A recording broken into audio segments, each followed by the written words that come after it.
De Frei Luca Pacioli, um dos pais da contabilidade, à saúde estética contemporânea. Recebo o Dr. Rodrigo Costa, especialista na área da gestão e mais do que isto, uma pessoa que tem oferecido mentorias em nível nacional e oferecido resultados de extrema relevância para profissionais da saúde. Doutor, seja muito bem-vindo. Eu gostaria de abrir esse nosso podcast. Quem é o Dr. Rodrigo Costa? Bom, primeiro, obrigado, né, por me receber aqui e pela oportunidade de trazer esse tema que hoje a gente está levantando essa bandeira por conta da dificuldade que os profissionais estão tendo em gerir seu negócio. Bom, Rodrigo Costa, ele é contador de formação, tem algumas pós-graduações aí voltadas a vendas, a finanças. Hoje estou doutorando aí em gestão de empresas a nível internacional. E também tenho 2 livros hoje escritos falando, né? Um falo de patrimônio financeiro, o outro eu falo de gestão de clínica propriamente, baseado no método que eu criei e baseado também nos resultados dos mentorados que participaram. Hoje, né, sou recordista em vendas dentro de um banco que eu trabalhei. E o que, que eu fiz? Peguei o método do banco e implantei nas clínicas numa menor proporção, é óbvio, Perfeito. e tem dado um resultado muito significativo aí para as clínicas. Doutor, algo bem interessante da contabilidade, a ideia de registrar, a ideia de ter informações. Eu gosto muito, algo bem interessante na contabilidade, quando os pais da contabilidade é um Frei. E Frei Luca Pacioli que registrava essas informações. Como profissional atual, ele aceita a ideia de registro, de se dedicar um pouco no início para depois ter as benefícios do futuro, ou ele tem alguma resistência? O que, que acontece? É perfil de pessoas, né? Perfil comportamental. Quando a gente olha para donos de clínicas, de fato eles caíram de paraquedas ao fazer uma gestão Sim. de clínica, porque o que eles gostam é da prática clínica, da técnica. Porém, eu até brinco, né? Se eles querem participar só da parte técnica, de fato eles deveriam procurar ser CLT e não empresário. Uma vez que eu Sim, abri CNPJ, de fato eu tenho que registrar, acompanhar indicadores, acompanhar a performance, e isso de fato dá um pouquinho de trabalho para quem não gosta. Para quem gosta, eu, como gosto muito de números, eu não costumo tomar decisões baseadas em achismo, tudo baseado em estatística. E perfeito. se as pessoas agissem dessa forma, utilizando mais o lado racional e não o lado emocional, isso faria com que ela não tivesse aí com tanto déficit, inadimplência, com tudo que vem acontecendo dentro do mercado da saúde. Algo bem interessante, quando nós falamos do mercado da saúde, se nós pensarmos no escopo somente médico, por exemplo, os médicos têm um histórico de endividamento. Por mais que tenham um faturamento alto, eles têm esse histórico de faturamento, mas junto com isso, endividamento. O doutor vê esse cenário em resposta a essa falta de gestão empresarial e foco somente na parte técnica? Total. Antes de eu dar mentoria, eu cheguei a gerir uma carteira dentro do banco de só De médicos. médicos, é. E então o número que eu vi lá atrás continua, porque né, o analfabetismo financeiro faz com que isso aconteça. Quando eu olho para o comportamento médico, eu não sei se o plantão, longas cargas de trabalho faz com que ele se torne uma pessoa muito consumista, mas de fato eles olham muito para o faturamento, mas não olham para as despesas. E aí a gente percebe que faturamento é somente ego, porque o que importa é a lucratividade. Com certeza. E aí essa visão que ainda tenho trabalhando em disseminar, tanto que quando eu falo em promessa, é aumento de faturamento líquido, que é o que interessa para o empresário. Então a gente ainda está elevando o nível de consciência, porque de fato eles estavam fazendo isso. E o que, que eu percebo muito, inclusive dos médicos? Muitos ainda continuam fazendo plantão para pagar a clínica, o que não faz sentido. Sei. Né? Hoje o plantão está pagando bem menos do que pagavam né, anteriormente, e hoje eles nem conseguem ter uma percepção, porque não tem um planejamento financeiro, porque não faz um diagnóstico da sua clínica, para entender que trabalhar mais não significa ter mais dinheiro, não significa ter mais lucro. Com certeza. Doutor, há uns anos atrás, eu recordo que eu passei por esse processo de que de realizar plantões para pagar uma operação que eu tinha. E eu tinha aquela falsa imagem que eu estava tendo lucro, quando na verdade não. Quanto mais pacientes eu recebia, eu estava criando um cenário de colapso financeiro. É isso. Só consegui colocar os pés no chão quando eu chamei uma gestão terceirizada e me mostraram de uma maneira racional a real situação que eu estava. Hoje, com uma gestão completamente separada entre o Daniel, o técnico, e a gestão financeira da minha organização, realmente estou tendo um resultado bem interessante, mas separando. Separado. O doutor vê que os profissionais de saúde têm dificuldade de separar a pessoa física deles da operação? Sim, muito por conta de uma questão que se tornou também, porque dentro da classe médica, como ainda assim é uma profissão que exerce uma certa autoridade no Sim. país, né? Quando você pergunta para a mãe, o que o seu filho vai ser quando crescer? Ah, eu quero que ele seja médico. Mas essa realidade, né, da autoridade não está refletindo no financeiro. Hoje eu tenho esteticista ganhando mais que médico, Sim. porque ele aprendeu a ser empresário. Né? Eu tenho esteticista hoje gerenciando várias clínicas e o médico ainda está lá naquele momento. E aí tem uma questão que eu gosto de citar, que é muito a questão do que se formou através disso, o famoso ego. É meu negócio, é minha clínica, é meu dinheiro. E aí a gente tem que trabalhar de novo o nível de consciência que o dinheiro da clínica não é do médico, não é do profissional. O dinheiro da clínica é da clínica. Por isso que tem a sua retirada de prolabore, participação de lucro, e a empresa por si só tem que ter seu caixa para se tornar sustentável. Porque a função de uma empresa é deixar legado, é crescer, é trazer lucro, é resolver mais dores, não é isso? Sim, Do com público que o certeza. procura. Então, existe sim um grande problema de nível de consciência dessa classe da saúde. A estética não está diferente, eu acho que até por conta do nicho acaba se seguindo por isso, né? E tem um perfil muito bacana. Quando entra um mentorado, né, dentro do meu programa de acompanhamento, e ele é administrador e comprou a clínica como negócio, de empresário. Mas o médico não. O médico, ele foi, abriu o seu consultório, contratou uma secretária que é uma mocinha legal, honesta, Aham. e quer fazer daquilo quer fazer do atendimento. Só que ele só esqueceu que se não vender, se não prospectar, ele não vai ter cliente. E você abrir um negócio, você já abre o mês negativo, Com certeza. não é? Doutor, algo bem interessante. O senhor vê que na formação da saúde tem este gap que seria necessário inserir para o profissional da saúde formações específicas em contabilidade, em gestão, administração? Com toda certeza. Eu, na verdade, até fico me perguntando aonde foi que o MEC ainda não analisou as estatísticas do financeiro desse público, porque não tem conteúdo empresarial dentro de uma faculdade de medicina, de estética, de farmácia, Correto. de biomedicina. Porém, eu arrisco a dizer que 95% de pessoas que saíram de uma graduação e de uma pós-graduação, eles se tornaram empresários e não CLT. Até Sim, com por isso certeza. que eu tenho um projeto que a gente está lançando, que é uma pós-graduação voltada exclusivamente a esses pilares que não foram trabalhados. Né? Que vem da mentoria e que a gente está tendo um resultado bacana.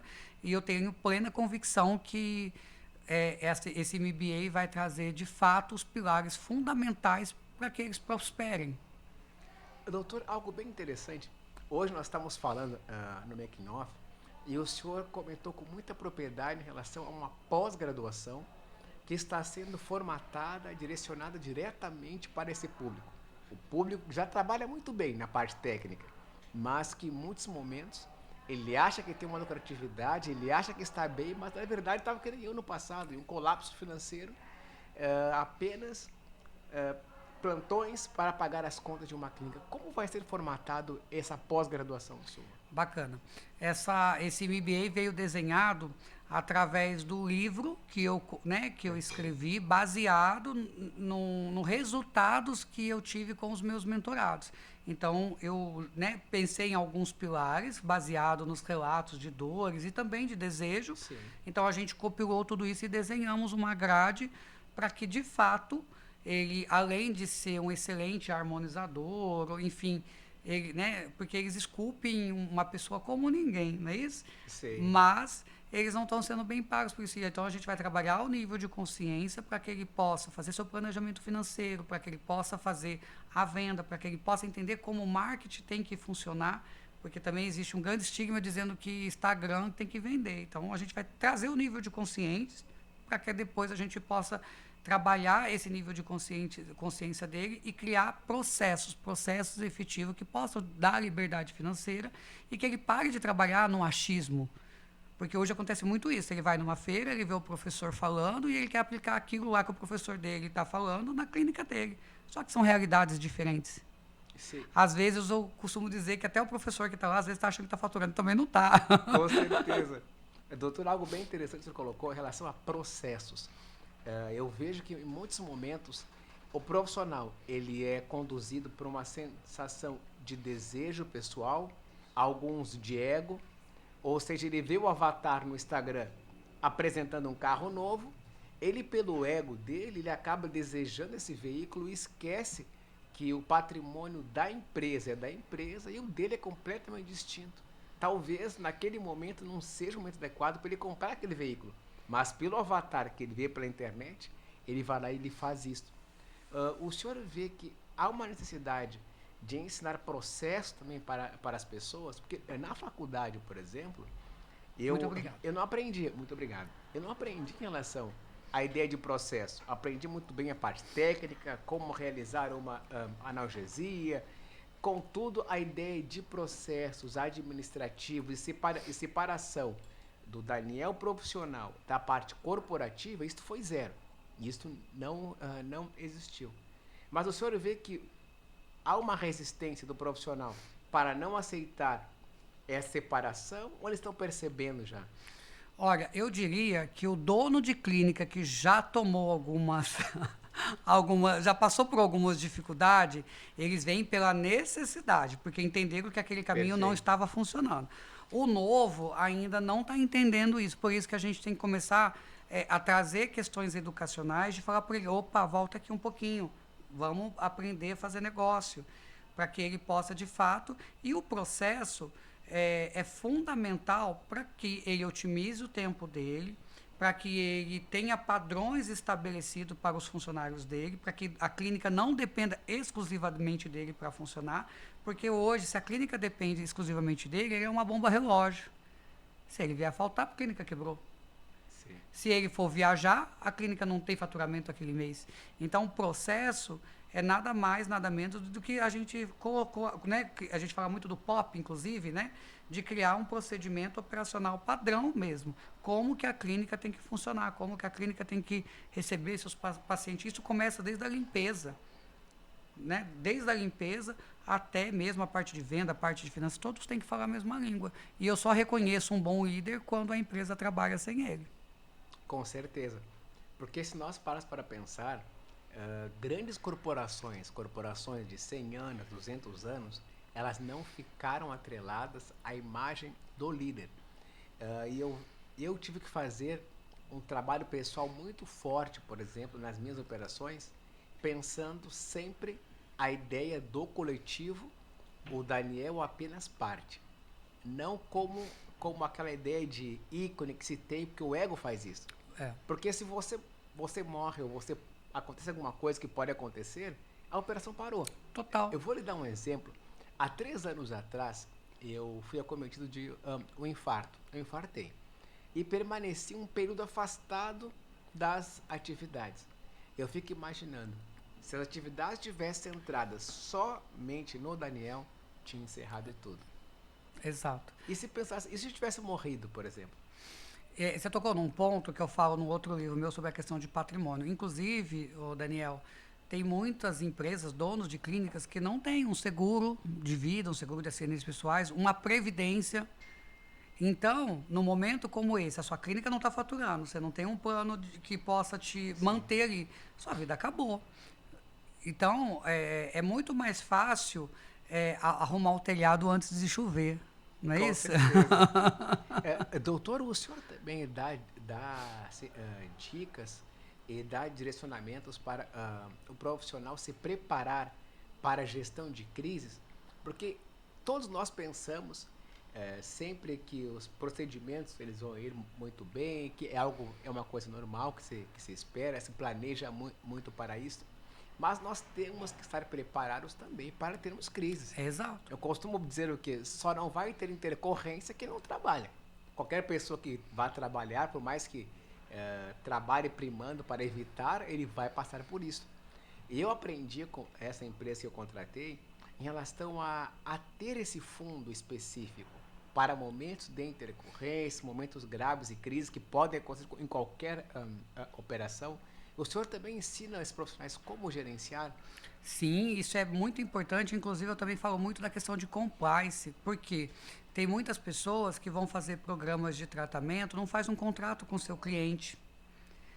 Teve uma clínica que, inclusive, foi muito absurdo o que aconteceu, que eles tinham um espaço reservado para pessoas famosas, que era no Rio de Janeiro, e ele atendia muitas pessoas famosas e tinha um espaço reservado para não sofrer assédio de outras pessoas e tal. E aí teve uma situação que a secretária foi lá pedir um autógrafo para aquele rapaz. Então, eu fiquei me perguntando, será que ela foi direcionada? Porque né, é um ambiente dele. Sim. Muitos não gostam nem de divulgar alguns procedimentos que estão fazendo. E, por sua vez, era um procedimento de harmonização íntima. Olha que situação. Então, e as pessoas não têm essa noção. Não tem, elas agem muito no impulso, sem entender. Então, será que tem termo de autorização de imagem? Será que tem contrato de prestação de serviço, do programa que vai ser feito, da responsabilidade minha, mas também da responsabilidade do paciente? Porque, às vezes, acontece aquilo, né? A pessoa vai lá e faz um programa de emagrecimento, vai na padaria e come um bolo de pote. O que não faz Concordo. sentido, não é isso? É a mesma coisa do que você pagar uma academia e não ir e achar que vai ter resultado. Então, porque aquilo dá um alívio mental para aquela pessoa, mas, de fato... só que nós, como profissional, temos que cuidar. Foi agora exatamente sobre isso lá. Imagina você fazer um tratamento de melasma num paciente e não prescrever para ele um protetor solar adequado para a pele por conta do procedimento que ele está fazendo. Aí vai na farmácia, pega de um balconista um determinado protetor solar, vai destruir todo o tratamento e ele não vai falar mal do protetor solar. Ele vai falar mal do profissional. Daquele, com certeza. E ele não está errado, porque o profissional tinha que instruir. Deveria orientar, com certeza. Né? Não somente orientar, fazer assinar termo, para que ele entenda que ele está fazendo um procedimento e que tem algumas particularidades que ele precisa tomar cuidado. Então, eu entro muito nessa parte, até porque a gente fala muito também sobre a experiência do cliente dentro da clínica. E isso vem para promover, de fato, né, a responsabilidade entre as partes, para que a conversa fique clara, para que a conversa fique escrita, até porque palavras o vento leva. Concordo não plenamente. Então, eu me resguardo em cima disso. Algo que o doutor comentou e que é muito importante, eu gostaria até de salientar um pouquinho mais, em relação ao que? O POP. Doutor, o POP já me auxiliou em muitos momentos. Eu costumo, pelo menos, uma vez ao trimestre, parar com a minha equipe e bater todo o POP com eles. Porque as pessoas têm muito medo, a fiscalização, a vigilância sanitária está chegando, eu vou ter fiscalização. Se você tiver uma equipe que conheça o seu POP, que tenha acesso às informações claras, transparentes, uma comunicação fluida, não há por que temer. É isso. Porque ali são diretrizes específicas. Eu costumo pensar que é o quê? É o checklist do capitão. Antes de decolar, ele tem que saber que tem que fazer A, B, C, D. E na clínica é a mesma coisa. É sobre isso, né? As pessoas elas têm uma motivação errada em pensar em ter a documentação que a vigilância vai pedir. O correto é a documentação que me protege Sim. e que define o meu dia. Porque senão eu passo a maior parte do dia ocupado ao invés de produtivo. A gente fez peguei uma pesquisa do Ministério do Trabalho que funcionário CLT, você contrata 8, ele trabalha, na verdade, 5 horas. Concordo. 3 horas é perdida entre Instagram, entre conversa de corredores, entre temas improdutivos. Então, e aí se a gente não tem um checklist, um documento onde o funcionário tem que seguir, eu nem consigo otimizar o tempo dele. E tem clínica que o funcionário nem sabe o que é POP, tá? Já passei por esse tipo de situação. Acredito. Tá? Então, você contrata um funcionário, você vai lá e fala assim, senta aqui com a pessoa e aprende. É totalmente errado. Aí você não sabe o grau de motivação dessa outra pessoa. né? Porque na sua frente é tudo lindo, tudo maravilhoso. A gente só conhece os bastidores depois, né? Com certeza. Então, as pessoas falam, essa geração Z tá ruim de contratar. De fato, tá mesmo. Mas é importante a gente também cumprir o nosso papel como gestor. Cadê o onboard desse funcionário? Cadê o treinamento? Cadê o checklist? O acompanhamento para ver se ele está evoluindo? Porque se ele não estiver me dando payback, eu também tenho que desligar de fato. Eu treinei, capacitei, dei material, dei ferramenta, o cara não está evoluindo e está no lugar errado. Aí a pessoa fica, melhor com ele, pior sem ele. Então, assim, é algumas coisas que a gente de fato tem que mudar.